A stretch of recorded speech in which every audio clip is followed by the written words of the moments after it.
এই যে মন মানসিকতা, এইটা পরিবর্তন করতে হবে আমাদের বাংলাদেশের মানুষের।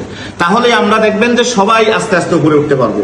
আসসালামু আলাইকুম, হ্যালো এভরিওয়ান, কি অবস্থা, কেমন আছেন সবাই? আশা করতেছি আপনারা সবাই অনেক ভালো আছেন। তো আমি আজকে সকালবেলা মিস্টার কাট সেলুনে এসেই চুমকে গিয়েছি। এসে দেখি মানে ভালোবাসার বড় ভাই, খুবই সম্মানের এবং আমাকে খুব সবসময় স্নেহ করেন।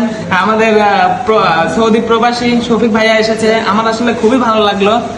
ভাই আমাকে সবসময় স্নেহ করেন, ভালোবাসেন এবং অনেক ভালো মনের একজন মানুষ। আলহামদুলিল্লাহ ভাই, দোয়া করি, তোমাদের জন্য দোয়া করি, মিরাজ আফ্রিদির জন্য দোয়া করি। কারণ তোমরা অনেক ভালো ভালো কাজও করতেছো, মানে নিজেরা যেটাই করো তারপরেও অনেক ভালো ভালো কাজগুলো আমার অনেক ভালো লাগে। আর মিরাজ আফ্রিদির জন্য তো সবসময় দোয়া থাকবে, পাশাপাশি তোমার জন্য দোয়া থাকবে।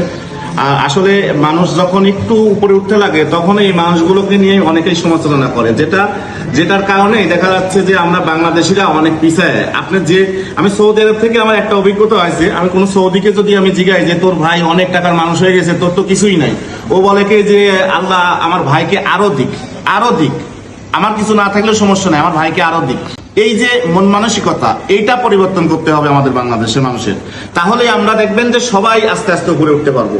যেমন মিরাজ আফ্রিদি একটা সেলুন করেছে, কষ্ট করে হোক যেভাবেই হোক, অনেক মেহনত করে কিন্তু একটা সেলুন করেছে। তো এই জায়গায় আজকে অনেকগুলো ইয়াং জেনারেশন, অনেকগুলো যুবক এখানে কর্মস্থলে আছে, মানে কাজে আছে।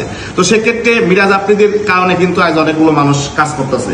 তো এই জায়গা থেকে আপনারাও যদি এইভাবে চেষ্টা করেন, দেখা যাচ্ছে আমাদের বাংলাদেশে আস্তে আস্তে কিন্তু এই বেকার হারটা কিন্তু কমে যাবে। এইরকম চিন্তা ভাবনা রাখেন। এই যে ব্যারিস্টার সুমন ভাই কিন্তু একা যুদ্ধ করে যাচ্ছে।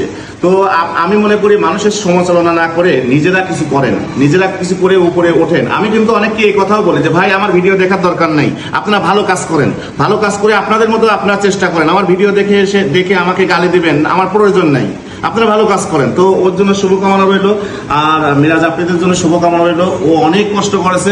আবারও বলি যে প্রত্যেকটা মানুষের একটা পিছনে একটা গল্প থাকে, ওই গল্পগুলো যে মানুষগুলো শুনেছে বা দেখেছে তারা কখনো একটা মানুষকে নিয়ে সমালোচনা করে না। সবাই ভালো থাকবেন, ওর জন্য শুভকামনা রইল। আসসালামু আলাইকুম।